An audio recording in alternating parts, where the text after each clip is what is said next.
안녕하세요. 오늘도 시청해주셔서 감사드리고요. 바로 사연 읽어보겠습니다. 부모님의 사랑은 그릇으로 담기가 어렵다고 하죠. 그 뜨거운 마음을 어찌다 헤아릴 수가 있을까요? 인생이 무엇인지, 부모란 무엇인지, 다시 한번 생각하게 하는 가슴이 찡해오는 그런 사연이네요. 이게 네가 말한 사업이냐? 뭐 큰 돈을 벌어서 효도를 하겠다고. 그렇게 큰 소리 치더니 결국은 이 잡것들과 어울리면서 뻘짓까지 한 거냐고. 난 그냥 시키는 대로 한 거야. 이게 무슨 죄가 되냐고. 형사님, 전 이들이 시키는 대로 먹으라면 먹고 싸라면 싼 죄밖엔 없다고요. 안녕하세요. 남편과 맞벌이를 하면서 열심히 살아가고 있는 30대 중반의 여성입니다. 남편과는 초등학교부터 중고등학교를 같이 나와 꽤 오랜 시간을 동네 친구로 지내왔어요. 서로가 힘든 집안 환경 때문에 사춘기 시절에 서로 다독여주면서 정이 들었습니다. 양가 부모님 또한 동네 주민으로 서로 잘 알고 지낸 사이셨어요. 그렇게 연인으로 발전을 해서 자연스럽게 결혼까지 하게 되었습니다. 시댁은 시어머님이 일찍 지병으로 돌아가시고 시아버님이 10여 년을 남편과 도련님을 홀로 키우셨습니다. 그때가 50대이셨으니 충분히 재혼을 하셔서 자신의 행복을 먼저 생각하실 수도 있는 나이셨어요. 하지만 오로지 자식들만 바라보고 사신 세월이었죠. 시아버님은 설계사무소를 운영하고 계셨는데 성격이 무척 점잖으시고 과묵하신 편입니다. 그런데도 잔정이 엄청 많으셔요. 저를 어렸을 때부터 봐오셨던 시아버님은 거의 친아버지와 다를 바가 없는 분이셨죠. 제가 아빠가 일찍 돌아가시는 바람에 아빠의 정을 시아버님을 통해 배웠습니다. 친정부모님은 제가 아주 어렸을 적에 이혼을 하시고 저는 엄마의 손에 자랐어요. 아빠는 가끔 본 기억이 있는데 사고로 일찍 돌아가시게 되어 아빠와 함께한 기억이 별로 없습니다. 엄마는 어린 저를 여자 혼자의 힘으로 키우시느라 별별 고생을 다 하셨죠. 그래서 더 억척스럽게 변하신 면도 많아요. 속정은 많으신 분인데 말투나 성격이 좀 괄괄하세요.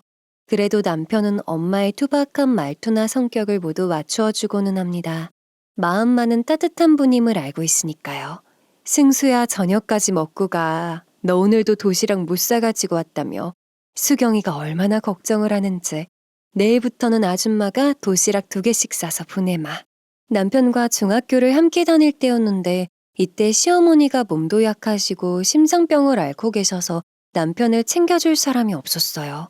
시아버님은 생계 때문에 바쁘셨고 시어머님은 누워 계신 시간이 더 많았으니까요.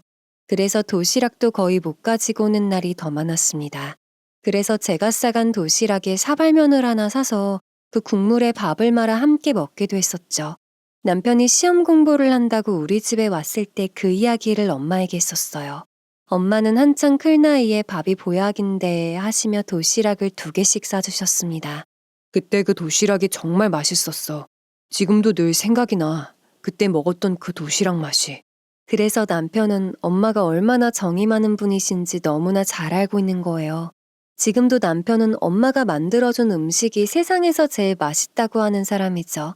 아마 도시락에서 그리운 엄마의 정을 느꼈던 것일 겁니다. 시아버님은 이때 자신이 못 챙긴 일들을 엄마가 챙겨주신 것에 대해 엄청 고마워하셨습니다. 그래서 저를 더 예뻐하시는 것일 수도 있고요. 제가 남편과 결혼을 결심하게 된 것은 시아버님 때문이었는데요. 아마 이때 시아버님의 모습을 보고 남편도 시아버님을 닮아 가정과 아내를 위해 헌신하는 사내일 거라는 생각이 들었지 않나 싶어요. 제가 고등학교 때 무슨 일 때문이었는지 기억은 안 나지만 잠깐 남편 집에 들른 적이 있었어요.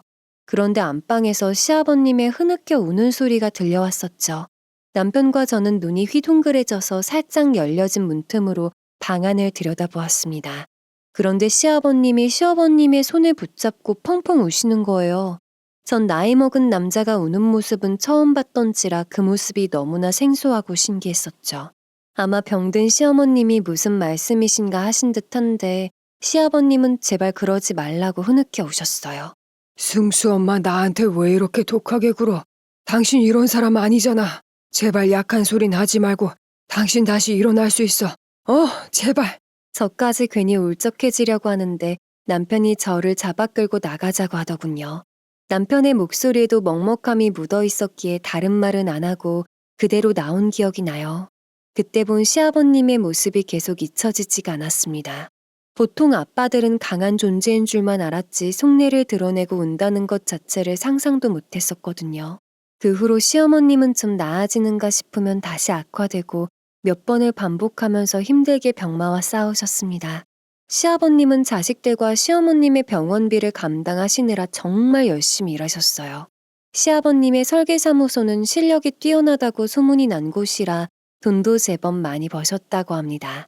하지만 거의 시어머님의 병원비와 약값으로 탕진하고 지금 살고 계신 30평대 아파트와 조금의 여윳돈만 남았다고요.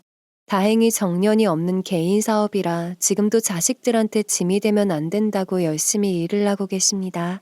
다만 시어머님이 돌아가시고 술과 담배로 의지하고 버티셨던지라 몇 년 전 건강검진에서 폐와 간의 상태가 안 좋다는 검진 결과를 받으셨어요. 그 후로 술은 많이 줄이신 것 같은데 담배는 아직도 못 끊으시고 계시죠. 너무나 걱정이 된 제가 연초에는 아버지께 올해는 꼭 금연하자고 당부도 했었어요. 아버지, 올해는 진짜 담배도 끊으셔야 해요. 자, 손가락 걸고 약속해요. 엄지도장, 국사, 약속하신 거예요? 알았다. 노력해보마. 저는 시아버님을 아버지라 부릅니다.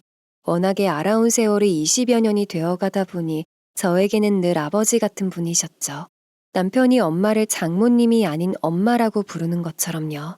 이처럼 남편과 결혼해서 행복하고 아무런 걱정거리가 없을 것 같지만요. 저희에게도 골칫덩어리가 있어요. 바로 철없는 도련님입니다. 남편과 5살 차이 나는 도련님은 속 깊고 책임감 강한 남편과는 정반대의 성격이에요. 어려운 가정환경 속에서도 남편은 따뜻하고 성실하게 자란 반면 도련님은 철없는 투정에 툭하면 말썽에 아주 집안의 골칫거리였어요. 아무래도 어린 나이에 모두의 관심을 받고 싶어서 그런 것 같은데 그런 성격은 자랄수록 비뚤어지고 모난 사람이 되었습니다. 남편이 타일러도 보고 혼내보기도 했지만 그저 반항심만 커질 뿐이었어요. 형이 뭔데? 형이 내 부모라도 돼?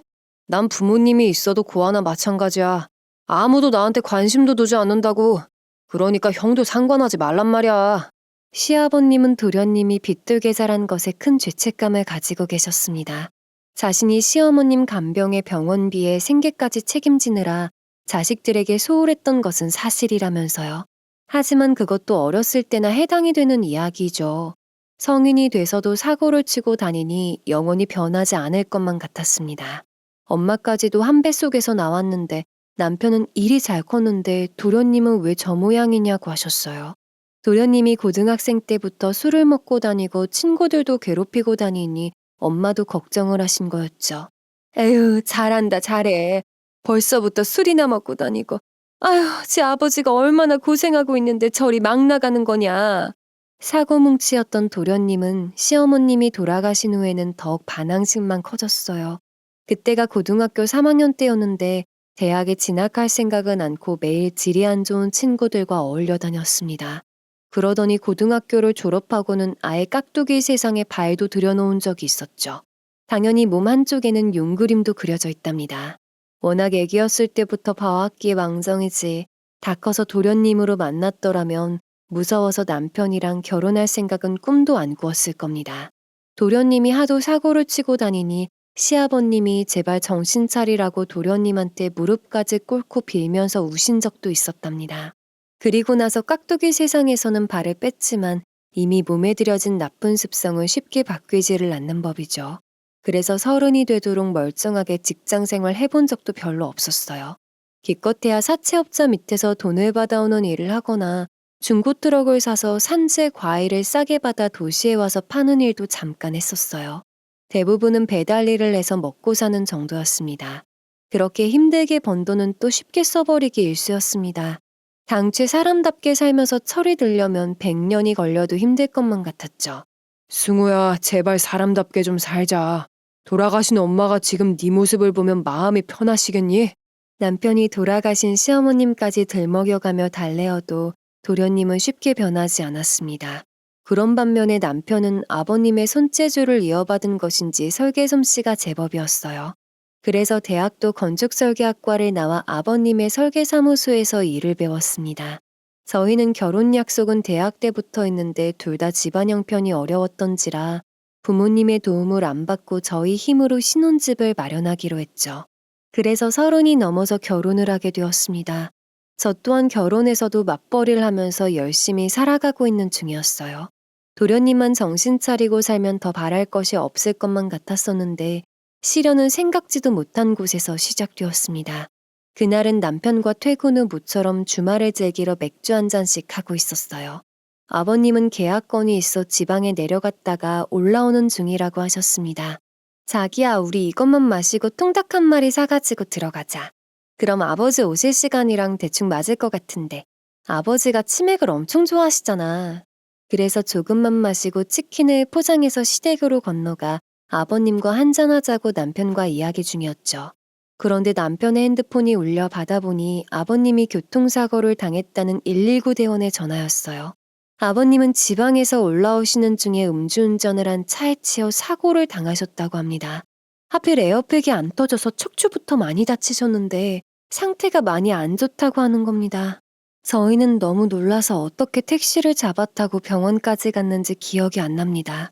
그 와중에도 저는 덜덜 떨리는 손으로 도련님에게 소식을 알리고 어서 병원으로 오라고 전화를 했어요. 병원에 도착을 하니 아버님은 숨도 제대로 못 쉬고 곧 죽을 사람처럼 응급처치를 받고 계셨습니다. 의사가 뭐라고 하는데 귀에 잘 들어오지도 않았어요. 그나마 정신을 차린 남편이 수술 동의서에 사인을 하고 아버님은 수술실로 들어가셨어요. 그리고 수술은 예상한 시간보다도 한참이나 더 걸렸습니다. 난생 처음으로 수술실 앞에 앉아 1분 1초가 두렵고 떨리는 마음으로 수술이 끝나기만을 기다렸습니다. 도련님은 안절부절 못하면서 연신 담배만 피우러 밖으로 들락날락 하더군요. 연락을 받은 엄마까지도 걱정이 되셔서는 한 걸음에 달려오셨습니다. 그리고 저희들을 다독거려 주셨어요. 사돈은 괜찮을 거야. 걱정들 하지 말어.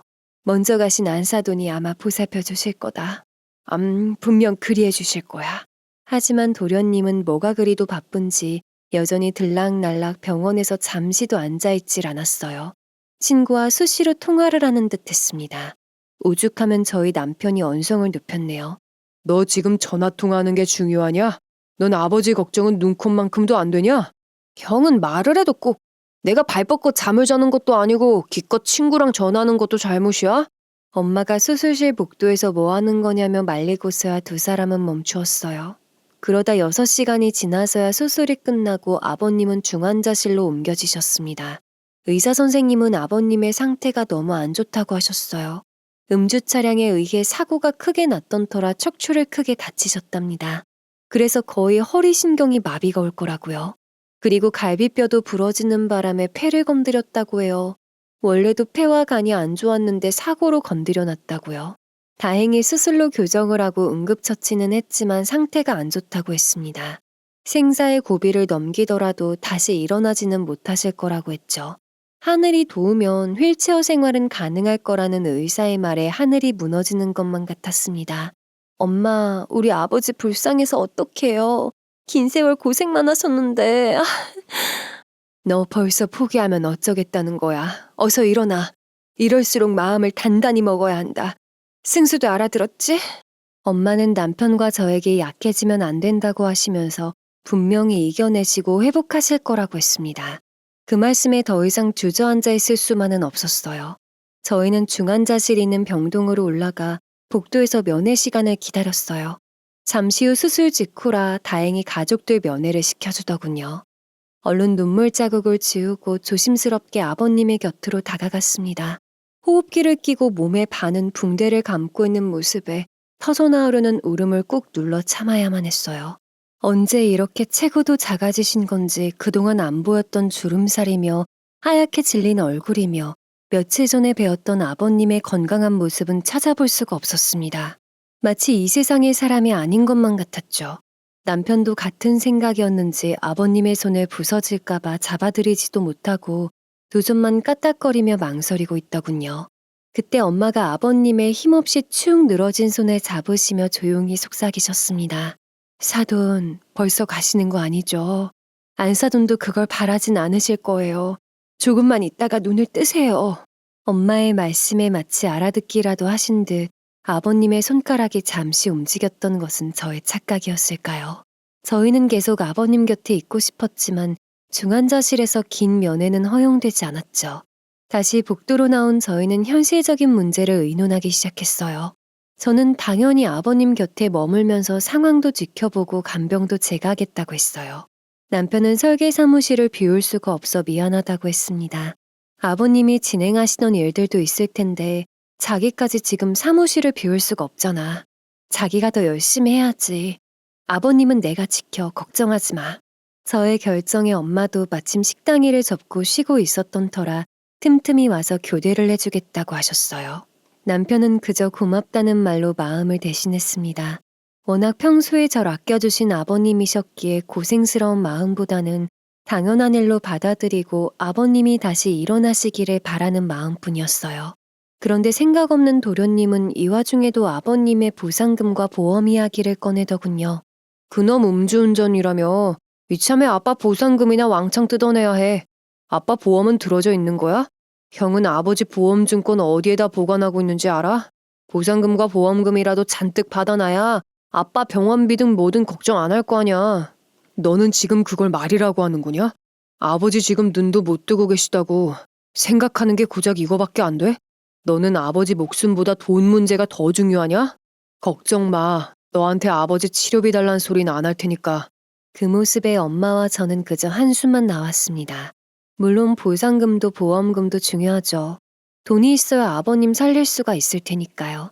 하지만 꼭 이 순간에 그런 말을 해야만 하는 것인지 정말 마음만 답답해져 오더군요. 일단은 아버님이 깨어나는 게 우선이었는데 말이죠. 다행히 아버님은 위태했던 그날 밤을 무사히 넘기고 다음날 잠깐이지만 의식을 찾으셨습니다. 그렇게 애간장이 타기만 하던 일주일이 지나고 아버님은 조금씩 정신은 돌아왔어요. 하지만 의사 선생님의 말씀대로 하반신 마비가 왔습니다. 그리고 폐 상태도 안 좋아서 색색거리는 숨소리가 곧 끊길 듯이 들려왔어요. 시아버님의 상태는 일단 위험한 고비는 넘기셨다고 합니다.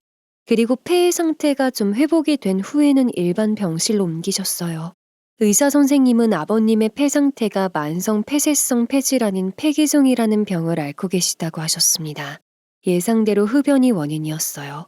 치료 방법은 없으며 다만 금연을 하고 이미 파괴된 폐를 증상 완화시키는 대증요법만 가능하다고 합니다. 더 이상 진행이 안 되게끔 스트레스와 폐렴에 걸리지 않게 조심하라고요. 만약에 폐렴에 걸리면 아주 치명적일 수 있어 목숨도 위험하다고 경고하셨습니다. 남편과 저는 서로가 번갈아 휴가를 써가며 아버님의 간병을 했어요. 낮에는 엄마가 와서 교대를 해주기도 하고 소화가 잘 되는 유동식을 만들어 오셔서 식사를 챙기기도 하셨어요. 아버님이 아무래도 남자이다 보니 대소변의 문제 때문에 남자 간병인을 부르기도 하였답니다. 아버님은 가족들에게 자신이 집만 된다며 많이 미안해하셨어요. 특히 엄마에게는 사돈지간이다 보니 더 부담감을 느끼시는 것 같았습니다. 내가 차라리 사고가 났을 때 갔어야 했는데 이렇게 살아서 자식에게 집만 되고 미안하다. 안사돈께서는 이제 오시지 마세요. 이 늙은 사돈까지 챙기실 필요까지는 없으십니다. 오지 말라는 말이 더 섭섭하네요. 사돈하고 제가 어디 아주 모르는 남남이던가요? 사실 애들보다 저희가 알고 지낸 세월이 더 길잖아요. 이상한 생각하지 마시고 얼른 치료받고 집에나 갈 생각하세요. 시아버님의 말씀이 엄마에게는 오히려 섭섭하게 들리셨나 봅니다. 불퉁한 말투로 툭하니 받아치는 것을 보면요. 시아버님은 엄마를 처음에는 많이 불편해하시더니 몇 주가 지나자 포기를 하신 건지 편해지신 건지 오지 말라는 말씀은 안 하셨습니다. 이 시기에도 도련님은 아버님의 간병에는 무심했어요. 처음에는 종종 들르기도 했는데 한 달쯤 되니 얼굴을 비추는 날은 손에 꼽을 정도였습니다. 남편이 아버님께 자주 들르라고 하면 도련님은 요즘 새로운 일자리를 얻어서 바쁘다고만 했어요. 아버님은 병원에서 교통사고로 다치신 몸이 어느 정도 회복을 하자 마비가 된 하반신 재활을 위해 재활병원으로 옮기셨습니다. 이때 아버님의 병원비는 가해자 측 보험회사에서 납부를 했기에 저희는 아버님이 가입해놓은 보험료만 청구해 놓을 생각이었습니다. 그래서 오랜만에 아버님 댁에 들러 증권을 찾아 보험회사에 사고 보험료 청구 접수를 하러 갔어요. 그런데 두 개의 보험 중에 하나의 보험금은 이미 수익자가 찾아갔다는 놀라운 말을 들어야 했습니다. 고객님, 이 보험금은 이미 수익자분이 청구를 하고 받아가셨어요. 네? 수익자가 아버지로 되어 있을 텐데요? 보험회사 직원은 두 개의 보험이 몇 년 전에 수익자 변경이 되었다고 했어요. 하나는 남편의 이름으로 또 하나는 도련님 이름으로 변경이 되어 있다고 했죠. 그 말을 듣고 저는 눈치를 챘습니다. 자기야, 아버님이 수익자를 몇 년 전에 변경하셨나 봐. 그런데 도련님이 이걸 눈치채고 찾아간 것 같아. 돌아가서 아버지에게 물어보자. 저의 말에 남편은 일단 나머지 하나의 보험금도 청구 접수를 하고 병원으로 돌아가 아버님께 여쭈었어요. 아버님은 몇 년 전 폐가 안 좋다는 진단을 받으셨을 때 혹시 몰라 두 개의 보험을 각각 명의 변경을 해놓으셨다고 하더군요. 자신도 언제 어떻게 될지도 모른다고 생각하셨기에 자식들에게 유산처럼 해놓은 거라고요. 게다가 이때는 도련님이 지방으로 트럭을 끌고 다니며 장사를 할 때라 마음을 잡은 것 같아 보였다고 합니다. 저번에 도련님이 아버님 보험 어쩌고 저쩌고 하더니 귀신같이 알고 수익자가 자신의 이름이니 찾아간 것이었습니다. 그래도 그렇지 당연히 아버님께 드리는 것이 맞는 건데 한마디 말도 없이 그 돈을 찾아갔다뇨. 남편은 속이 부글부글한지 얼굴 표정이 좋지 못했어요. 아버님은 이미 눈치를 채신 건지 그냥 놔두라고 하시대요. 남편은 그래도 이건 아니라며 도련님에게 전화를 걸었어요. 하지만 도련님은 전화를 받지 않았습니다. 며칠이 지나고 겨우 연락이 된 도련님은 해외에 있는지 국제전화로 신호가 가더군요. 너 대체 어디가 있는 거야? 너 무슨 사고 치고 다니는 건데? 형은 내가 무슨 사고만 치고 다니는 사람이야? 조만간 한국 들어갈 거니까 그때 얘기해 바빠. 도련님은 바쁘다며 일방적으로 통화를 끝냈어요. 남편은 화가 나서 속이 부글부글 끓어올랐지만 따질 수도 없어 화를 눌러 참고 기다려야만 했습니다. 한 일주일 정도 지났을까요? 도련님은 해사한 얼굴로 돌아왔더군요. 보자마자 남편이 아버님의 보험금을 찾아서 어쨌냐고 따졌습니다. 아무리 수익자 전환이 되어 있어도 그 돈은 아버님에게 드리는 것이 맞는데 말도 없이 그 돈에 손을 대면 어쩌냐고요. 도련님은 어차피 자신의 이름으로 지급될 돈이었는데 무슨 상관이냐고 따졌어요. 그리고 그 돈은 이미 자신이 새로운 일을 시작하는데 경비로 썼다고 했습니다. 이번에 새로운 사업 제안을 받았는데 중국을 좀 왔다 갔다 해야 하는 일이야. 그래서 비행기 경비로 썼어. 조만간 내가 큰 돈 벌어서 아빠에게 용돈도 넉넉히 드릴 거니까 걱정하지 마. 도련님은 무슨 자신감인지 새로운 사업을 위한 투자라고 했어요. 조금만 있으면 큰 돈을 벌어들일 거라고요. 항상 멀쩡한 일을 벌인 적이 없고 사고만 치고 다녔던 도련님이기에 믿음이 가기는커녕 벌써부터 간이 쪼그라드는 것만 같았습니다. 화가 나서 주먹을 쥐었다 폈다는 남편을 대신해서 제가 무슨 사업이냐고 물었어요. 또 이상한 사람들하고 엮여서 휘말리는 일은 아니냐고 물었죠. 도련님은 매번 속고만 살았냐고 이번에는 확실하다면서 걱정하지 말라는 말만 했습니다. 도무지 무슨 일을 하고 다니는 건지 알 수가 없었어요. 도련님은 예전에도 깍두기 형님들과 이상한 일에 엮여서 골치 아픈 사고를 친 적이 한두 번이 아니었습니다. 그러니 걱정부터 앞서는 것은 당연한 일이었어요. 너 한 번만 더 사고 치고 다니면 가만 안 둘 줄 알아. 아버지 아프신데 더 이상 실망시켜드리지 말란 말이야. 알았어? 알았다고 나라고 매번 사고만 치고 다니겠어? 한 번만 믿어봐. 남편의 말에 도련님은 걱정 말라며 이제는 자신도 효도라는 것을 하며 살 거라고 걱정하지 말라고 했습니다. 저는 일단 남편을 진정시키며 도련님을 지켜보자고 다독여야만 했어요. 그리고 도련님께 아버님이 지금 정신적으로나 육체적으로 많이 힘드신 상태이니 제발 큰일 벌이지 말라고 다시 한번 당부를 했죠. 이 시기 아버님은 재활병원에서 휠체어 생활이라도 하실 수 있도록 재활치료를 받고 계셨습니다. 그리고 아버님이 대표로 이끌어 오시던 설계사무소는 남편이 이어받을 준비를 서둘렀죠. 아버님이 더 이상 운영을 하실 수 없었기에 아직 배울 점이 많았지만 남편이 하나씩 헤쳐나가는 수밖에 없었어요. 그런데 아버님의 사고로 설계사무실이 대표 자리에 공석이 생기고 잠시 어수선한 틈을 타서 억울한 사건이 터지고 말았습니다. 사고 뭉치인 도련님한테 신경을 곤두서고 있었는데 사건은 전혀 예상치 못한 곳에서 터졌어요. 아버님의 설계사무소는 제법 규모가 있는 건축자재 회사와 제휴를 하고 합동으로 일을 추진하는 경우가 많았는데 이 회사 대표가 이모부님이셨어요.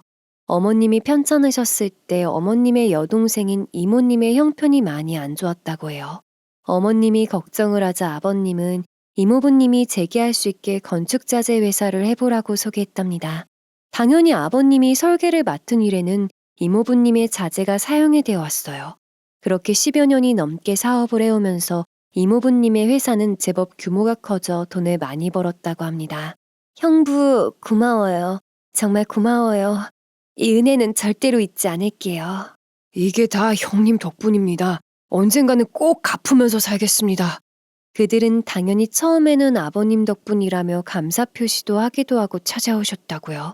하지만 몇 년 전부터는 자신들이 잘나서 그런 줄 알고 사람이 변했다고 했어요. 그래서 사업적인 일로 부딪히는 경우를 제외하고는 저희와도 얼굴 볼 일은 별로 없었습니다.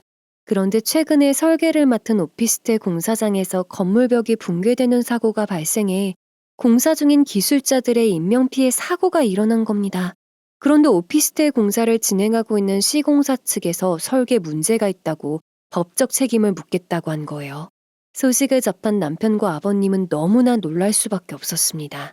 하필 몸이 안 좋으시니 마음까지도 약해진 아버님에게는 너무나 큰 충격으로 다가왔어요. 승수야, 그 설계는 거의 완벽에 가까운 설계였어. 건물이 무너지다니 믿을 수가 없다. 분명히 설계 문제가 아니고 다른 문제가 있었을 거야. 반드시 찾아내야 한다. 아버님은 큰 인명피해까지 일어난 사고였기에 사고 책임을 우리 회사가 떠안게 된다면 회사는 회생이 불가능한 상태로 파산할지도 모른다고 걱정을 하셨습니다. 그뿐 아니라 형사처벌도 피해갈 수가 없을 거라고 하셨죠. 분명히 설계 문제는 아닌데 누군가가 중간에서 책임을 설계 사무실에 떠넘기려는 것 같다고 하셨어요. 남편도 아직 회사 경영을 제대로 인수받지 못한 상태에서 큰 사고가 터졌기에 이런 분쟁을 도맡아는 법률사무소를 찾아가 도움을 청했습니다. 분명히 설계상에는 문제가 없다는 것을 증명하는 것은 물론이고 시공사의 잘못인지 자재의 문제인지 원인도 함께 밝혀내야만 억울한 누명을 벗을 수가 있을 테니까요. 아버님은 누군가가 모함을 하려 들면 빠져나가지도 못하는 상황이니 양쪽의 책임자들 뒷조사도 해보는 것이 좋을 것 같다고 조언하셨죠. 남편은 서둘러 실력이 뛰어나다는 흥신소에도 조사를 의뢰했습니다. 이때는 정말 아버님이고 남편이고 하루하루가 피말리는 날의 연속이었습니다. 남편은 거의 잠도 못 자고 여기저기 뛰어다니면서 해결을 하느라고 정신이 하나도 없었습니다. 아버님 또한 식음을 전폐하고 재활치료 또한 거부하고 계셨어요. 자신이 이렇게 무능력해 본 적이 없었다며 자책을 하신 탓이었습니다. 사돈, 마음을 편히 하셔야 해요. 승수가 잘 알아서 해결할 거니까 사돈은 제발 치료에만 전념하세요. 하루는 시아버님이 재활치료도 안 받으시고 움직이려 하지 않자 엄마께서 역정을 내셨습니다.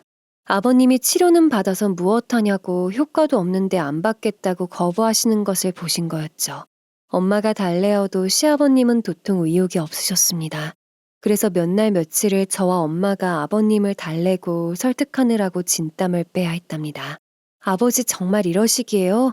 이러면 승수 씨가 더 힘들어요. 얼른 치료받고 나아져서 집에 가야죠. 그런데 엎친 데 덮친 격으로 사고를 당한 기술자들의 유가족들이 병원까지 찾아와 횡포를 부렸습니다. 아버님께 당장 사고 책임을 지라며 항의했죠. 사고 원인이 밝혀지지 않으니 장례식도 못 치르고 있다고 했어요. 억울한 영혼들이 불쌍하지도 않냐면서 병실 앞까지 찾아와 통곡을 하며 당장 사죄하고 책임을 지라고 했습니다. 그들은 제정신이 아니었기에 사람의 목숨도 앗아간 악마라느니 양심도 없는 냉혈한이라느니 하면서 온갖 막말을 퍼부어대며 화풀이를 했습니다.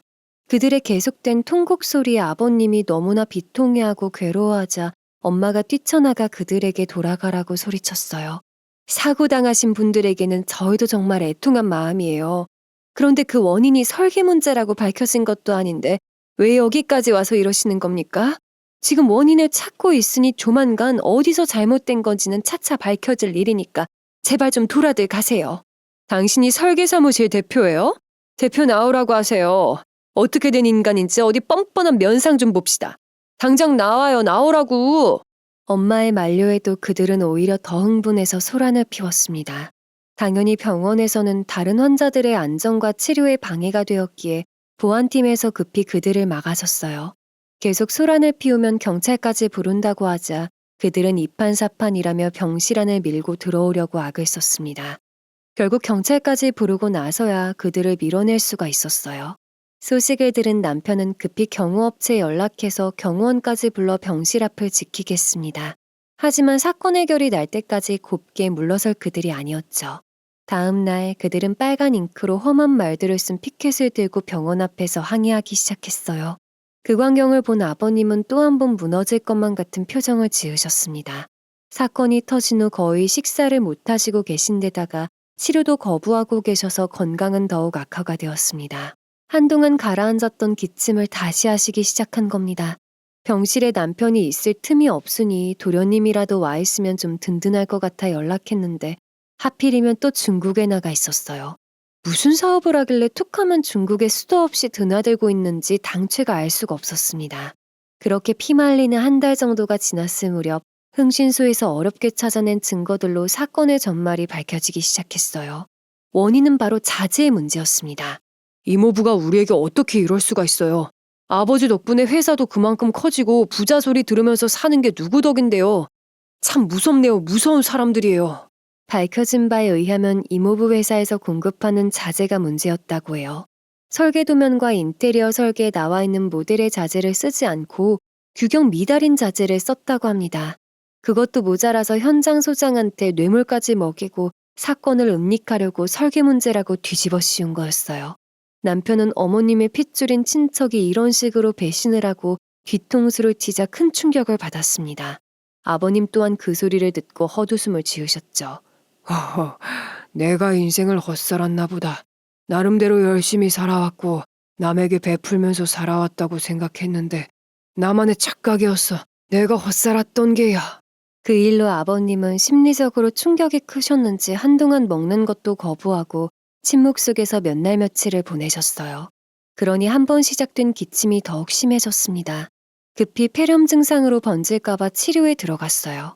가족들의 마음만 애타게 타들어갔었죠. 아버지가 이러시면 저희는 어떡하라고요. 하늘에 계신 어머님도 이 모습을 보신다면 분명히 슬퍼하실 거예요. 그러니 이렇게 무너지면 안 되세요. 제발요. 아버지 사건 잘 해결되고 있어요. 제발 다시 치료 받으시고 어서 집에 가셔야죠. 남편과 저의 간곡한 부탁에 아버님은 겨우 식사를 하기 시작하고 치료를 받기 시작했습니다. 그 와중에도 사건의 전말이 밝혀지자 남편은 변호사를 통해 이모부님과 현장 소장을 고소했습니다. 정말이지 이때는 우리에게 왜 이런 지독한 일들이 생기는지 원망하는 날들이 많았습니다. 남편은 다시 힘을 내서 이모부님에 대한 고소를 준비했어요. 유가족들은 비난의 화살을 자재회사인 이모부님의 회사로 찾아가 항의하기 시작했고 시공사와 남편으로부터 압박을 받기 시작했습니다. 남편은 변호사에게 인정사정 봐주지 말고 모든 죄를 적용시키라고 했습니다. 다급해진 이모님과 이모부가 아버님을 찾아와 싹싹 빌며 애원을 했어요. 한 번만 용서해달라는 그 말에 아버님은 오히려 오기가 생겼는지 눈에 힘을 주고 그들에게 호통을 치셨습니다. 내가 이렇게 쓸모없이 누워만 있는 신세가 되었다고 우습게 보였어. 어떻게 나를 이런 식으로 배신을 할 수가 있어. 썩 돌아가. 죄를 지었으면 당연히 벌을 받아야지. 그들은 뒤늦게 후회를 하며 도와달라고 애원했지만 아버님은 눈 하나 깜짝하지 않으셨습니다. 오히려 그때부터 강한 의지를 보이시며 적극적으로 재활치료에 매달리셨어요. 식사도 잘 드셨고 병원에서 처방해주는 약도 잘 드셨습니다. 그 모습에 가족들도 한결 힘이 날 수 있었죠. 이모부님의 회사는 결국 유가족들에게 피해 보상을 해주어야만 했어요. 그리고 그 바닥에서 이미 소문이 날 대로 나서 폐업 신고에 이모부님은 구속을 피하기 어렵게 되었습니다. 게다가 우리에게 죄를 뒤집어 씌운 명예훼손의 위자료까지 지급해야만 했죠. 그렇게 되자 악에 바친 이모님이 찾아와 병실 밖에서 악다구니를 써가며 저주를 퍼붓고 가더군요. 형부 정말 무서운 사람이네요. 우리 언니도 형부 만나서 불쌍하게 죽은 거야. 이제는 우리까지 망하는 걸 보니까 속이 시원해요? 그러니까 형부가 천벌을 받은 거지. 언니 보고 당신도 빨리 데려가라고 내가 매일 기도를 할 거야. 당신이 인간이면 이러면 안 되지. 어디 와서 억지를 부리는 거야? 천벌은 당신들이 받아야지. 썩 꺼져요. 이모님은 엄마에게 되려 당해서 경호원에 의해 끌려나가게 되었습니다. 그렇게 큰 사건이 일단락되고 남편은 호되게 당한 탓인지 더욱 냉정하게 사업을 이끌어 나갈 수 있을 것 같다고 하더군요. 이 사건 이후 아버님은 지금까지와는 다른 모습으로 이를 악물고 재활치료에 힘쓰셨습니다. 그리고 도련님이 중국에서 돌아와 병실을 찾아왔을 때 물으셨어요. 보험금 받아서 벌인 사업은 잘 되고 있는 거냐고요. 부모의 목숨값으로 벌인 사업이니 분명히 성공해야 한다고 하셨죠. 아버님이 아직까지 독한 말씀은 하신 적이 없는 분인데 이날은 도련님에게 강경하게 물으셨습니다. 도련님은 아버님의 뜻밖의 모습에 그럼요, 걱정하지 마세요라며 불안한 표정으로 대답을 하더군요. 아버님은 몹시 미심쩍은 표정이셨지만 너를 믿는다면서 잘해보라고 격려를 해주셨습니다. 이때까지만 해도 저희는 도련님에게 신경 쓸 정신이 없었습니다. 겨우 회사 사건이 해결되고 남편은 회사 안정에 집중을 해야 했고 저도 아버님 간병하기에 너무 힘이 들었거든요. 그리고 이때까지 합의를 하지 못한 교통사고 가해자 측 보험회사가 찾아왔습니다. 사고가 발생한 지 몇 달이 지났기 때문에 보험회사 보상팀에서는 빠른 시일 내에 해결을 하려고 혈안이 되어 있었습니다. 아버님은 이때에도 그동안 미진한 태도를 보여주었던 예전과는 다르게 조목조목 따져가며 보상금을 요구하셨습니다. 그래서 얼마나 보상을 해주겠다는 겁니까? 난 이제 이렇게 누워만 있다가 죽을 날만 기다려야 합니다. 돈으로 해결이 된다면 한번 해보세요. 얼마를 주실 겁니까? 아버님의 사고 당시 그 음주운전 가해자는 법적인 조치를 당했지만 초범이라는 점과 아버님이 살아있다는 점에서 강력한 처벌은 이루어지지 않았죠. 아버님은 그런 점이 억울하다고 호소를 했습니다. 그러니 금전적인 부분이라도 보상을 받아야겠다고 하셨죠. 전문적인 그들을 상대하려면 저희도 전문적으로 대할 수밖에 없었어요. 그래서 실력 있는 손해사정사를 섭외해서 상대하겠습니다. 2달의 실갱이 끝에 그나마 만족지에 가까운 보상금을 받아낼 수가 있었습니다. 한 사람의 인생이 갑자기 나락으로 떨어졌는데 돈이 무슨 소용이냐 하시겠지만 그래도 보상이 이루어져야 마음의 위로와 치료비를 감당할 수가 있으니까요. 아버님이 가입해 놓으신 보험에서도 장애연금과 보험금, 간병비까지 나왔기 때문에 아버님이 치료받고 생활하시는 데에는 금전적인 걱정은 덜은 상태였습니다. 아버님이 재활병원에서 치료받으신 지 6개월이 되었을 무렵 더 이상 호전되기는 어렵다 판단하여 집으로 모셨어요. 병원에서는 퇴원할 때 다시 한번 당부를 했습니다. 아버님의 폐 상태가 몹시 안 좋으니 스트레스를 많이 받아서도 안 되고 흥분해서도 안 된다고요. 사고 때 골절된 갈비뼈가 아직 회복이 안 되고 있어 기침이 심해지고 악화될 수 있다고 했습니다. 그때는 폐를 다치게 할 수 있어 목숨까지도 위험할 수 있으니 조심해야 한다고요. 그래서 인공호흡기도 비상용으로 구입을 해두었습니다. 그리고 저희가 아버님 댁으로 들어가 합가를 해서 모시고 살게 되었습니다. 이때에도 아버님은 저희에게 짐만 된다며 상당히 미안해하셨었죠. 자기도 회사에 계속 휴가 신청을 하기가 힘드니까 우리 간병인 쓰자. 아버지 불편하지 않으시게 남자분으로 부르면 될 거야. 남편의 말에 저도 고민하고 있던 문제여서 그렇게 하기로 했어요. 아무래도 아버님이 자연현상을 해결을 할 때 제가 있으면 무척 민망해하며 치욕감을 느끼는 것 같아 그 부분이 가장 염려가 되었거든요. 사람이 가장 나약해질 때가 자신의 치부가 드러나는 순간 가장 모멸감을 느낀다고 하잖아요. 아버님도 그러한 문제로 인해 삶에 대한 희망의 끈을 놓아버릴까봐 그것이 가장 걱정이 되는 부분이었으니까요. 한 가지 더 걱정되는 부분은 간병은 남자 간병인을 쓴다고 하지만 제가 없으면 식사는 어떻게 할지가 걱정이었습니다. 주로 유동식을 드셔야 해서 신경을 많이 써야 하는 부분이기도 했으니까요. 저희의 고민을 들은 엄마는 제가 직장 생활을 다시 한다고 하니 도와주시겠다고 하셨습니다.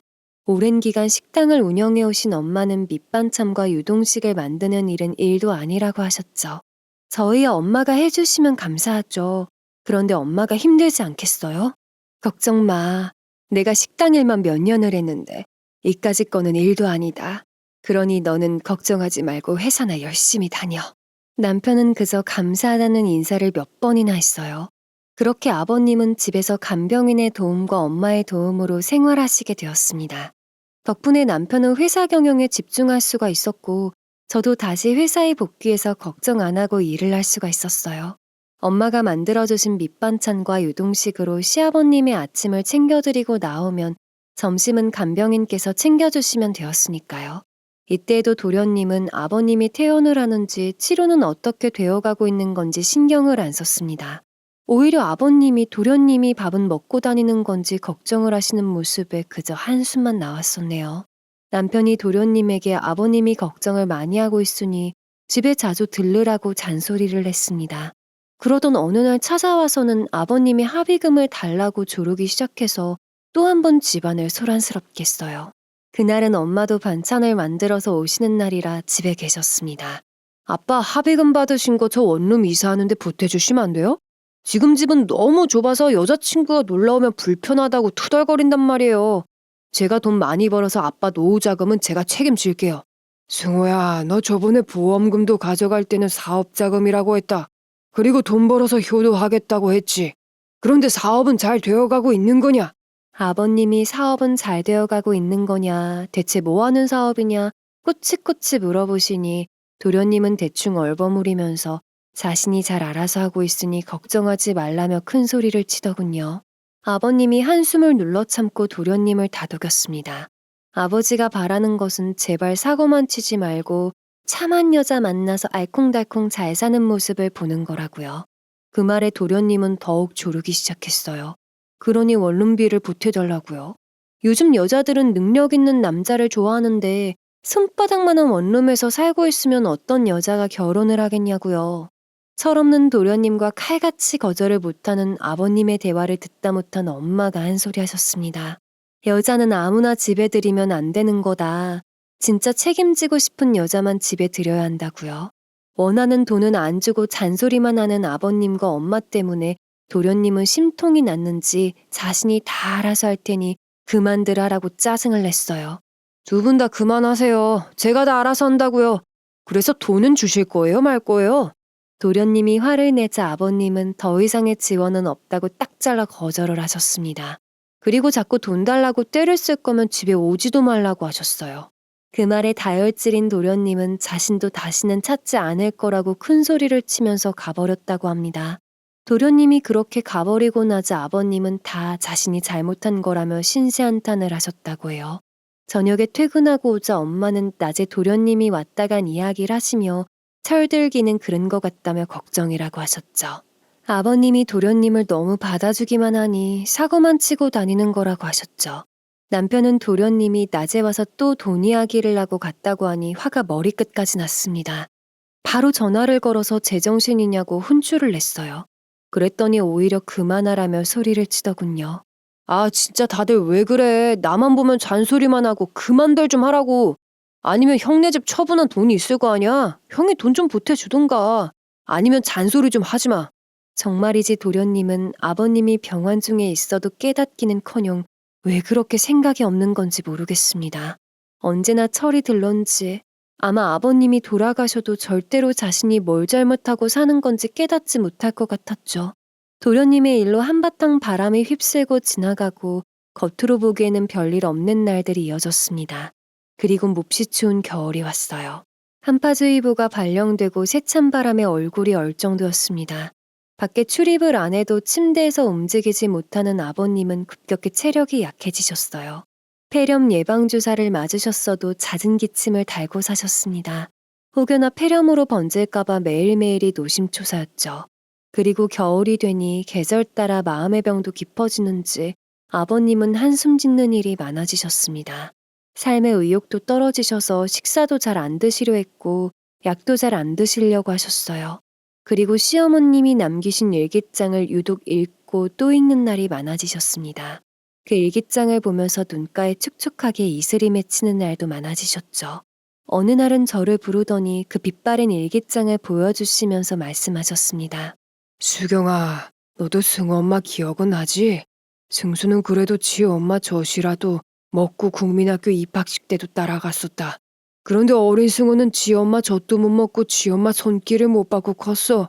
늘 그 점이 마음이 아프다고 했었어. 그러면서 건네신 일기장에는 어머님이 남편과 도련님을 임신했을 때부터 100일 때, 처음 엄마라고 불렀을 때, 걸음마를 시작했을 때 함께한 순간들과 미안했던 마음이 절절하게 적혀 있었습니다. 아버지, 그런데 왜 이걸... 그냥 네가 가지고 있는 게 좋을 것 같다. 혹시 나에게 무슨 일이 생기면 승수와 승호에게 그걸 전해주렴. 아버님은 마치 모든 것을 내려놓으신 분처럼 매일 끼고 보시던 일기장을 저에게 주시면서 부탁을 하셨어요. 제가 비록 시부모님의 모든 것을 알지는 못했지만 분명 두 분은 남편과 도련님을 아주 많이 사랑하고 아끼셨던 겁니다. 그런데도 도련님은 자신은 부모 사랑도 못 받고 자랐다며 서럽다고 했었죠. 언젠가는 도련님도 일기장을 본다면 그렇지 않다는 사실을 알게 되겠죠. 저는 아버님이 주신 일기장을 소중히 서랍장에 보관했습니다. 그리고 불행은 항상 소리 소문 없이 다가온다고 하죠. 무서운 한파가 계속되던 어느 날 모두가 경악할 만한 사건이 일어났어요. 바로 도련님이 사고를 쳐도 아주 회생이 불가능한 사고를 쳐버린 거였습니다. 어느 날 저녁에 엄마와 텔레비전을 보는데 뉴스에서 금괴를 밀수한 주동자가 체포되었다는 사건이 생방송으로 흘러나오고 있었습니다. 이날은 남편은 회사 일로 늦는다고 했고 아버님은 감기 기운 때문에 일찍 잠이 드신 상태였어요. 화면에 나오는 주동자는 옷을 뒤집어 쓰고 얼굴을 가리고 있었는데 글쎄 엉덩이 안쪽에 금괴를 숨겨서 중국에서 인천국제공항으로 들여왔다고 합니다. 어떻게 숨겨들여왔는지 이해가 안 갔는데 반지 모양의 링 모양으로 우리 인체에 맞게 금괴도 제작을 해서 들여왔다고 하더군요. 사기꾼들이 머리가 좋은가 봐. 어떻게 저런 기발한 생각으로 밀수할 생각을 했지? 그러게나 말이다. 저런 비상한 머리면 공부를 해서 좋은 일에나 쓰지 참. 세상 말세다 말세야. 저런 것들은 전부 다 싸잡아서 삼천교육대 같은 곳에 보내야 정신을 차리는데 말이다. 에휴. 그런데 그때 핸드폰으로 전화가 울려댔습니다. 남편의 전화였는데 도련님이 금괴 밀수에 가담한 혐의로 구속되었다는 말이었어요. 지금 경찰서로 향하고 있다는 말에 순간 저는 텔레비전 화면과 엄마의 얼굴을 번갈아 쳐다보았습니다. 제가 급하게 어느 경찰서로 향하냐고 물은 뒤 다급하게 옷을 챙겨 입자 엄마가 무슨 일이냐고 물으셨습니다. 저는 텔레비전 화면을 가리키며 믿기지 않는 목소리로 대답했어요. 세상에 글쎄 도련님이 저 짓을 했대. 승수 씨가 지금 경찰서로 가고 있다고 하는데 내가 가봐야겠어요. 도련님 진짜 미쳤나봐 어떡해. 아유 어쩐다니 이제는 제정신이 아닌가 보구나. 사돈이 알게 되면 쓰러지실 텐데 이 일을 어쩐단 말이냐? 이게 도대체 무슨 일인지 아무리 사고를 뻥뻥 치고 다니는 도련님이었지만 이제는 하다 밀수라니요. 아버님에게는 비밀로 하라고 한 뒤 저는 운전도 못할 것 같아 택시를 잡아타고 경찰서로 향했습니다. 제정신을 부여잡고 경찰서에 도착해서 보니 아까 화면에서 본 주동자와 운반책들이 나란히 앉아 형사들에게 조사를 받고 있었어요. 그 중에는 정말로 도련님의 익숙한 뒷모습이 보여 가슴이 철렁 내려앉았습니다. 그들의 모습들을 쭉 훑어보니 예전에 몸담았던 깍두기 세상의 그들 같아 보였습니다. 완전히 손을 끊고 사는 줄 알았는데 다시 그들과 어울리면서 다시 한번 큰 사고를 친 것 같았죠. 그래도 혹시나 설마면서 왔었는데 눈앞이 캄캄해지는 기분이었어요. 남편은 눈에 보이는 것이 없는지 도련님의 멱살을 잡고 흔들면서 분노를 표출하고 있었습니다. 이게 네가 말한 사업이냐? 뭐 큰 돈을 벌어서 효도를 하겠다고? 그렇게 큰 소리를 치더니 결국은 이 잡것들과 어울리면서 밀수까지 해? 난 그냥 운반만 한 거야. 이게 무슨 죄가 되냐고. 형사님, 전 이들이 시키는 대로 먹으라면 먹고 싸라면 싼 죄밖엔 없다고요. 남편은 도련님의 한심한 변명에 이제는 너 같은 동생은 필요도 없고 다시는 우리 앞에 나타나지도 말라면서 최후 통첩을 보냈습니다. 너는 구제불능이야. 불쌍한 아버지를 조금이라도 생각을 한다면 네가 이러면 안 되지. 결국은 아버지 목숨값까지 이런 일을 벌이는데 처발랐던 거냐? 콩밥을 먹던 계속 이런 잡것들과 어울려서 어둠의 세상에서 살던 네 마음대로 살아봐. 대신 다시는 연락하지도 말고 찾아오지도 말아라. 에이 재수가 없으려니까. 난 그저 먹고 싼 죄밖에 없다니까 그러네. 도련님의 그 말에 형사님은 헛소리 말고 서류나 작성하라며 소리를 질렀어요. 그 한심한 모습을 보며 남편은 가족들은 이 일과 전혀 관련이 없으며 도련님은 죄를 지었으니 법의 심판에 맡기겠다며 냉정하게 돌아섰습니다. 저 또한 도련님에게 이거밖에 안 되는 사람이었냐며 실망했다는 말을 하고 돌아섰네요. 그 순간에 아버님이 주신 일기장이 생각나서 하염없이 눈물만 났어요. 등 뒤에서는 도련님이 그냥 가면 어떡하냐고 하나밖에 없는 동생이 끝내 콩밥을 먹어야 속이 시원하냐며 울부짖었습니다.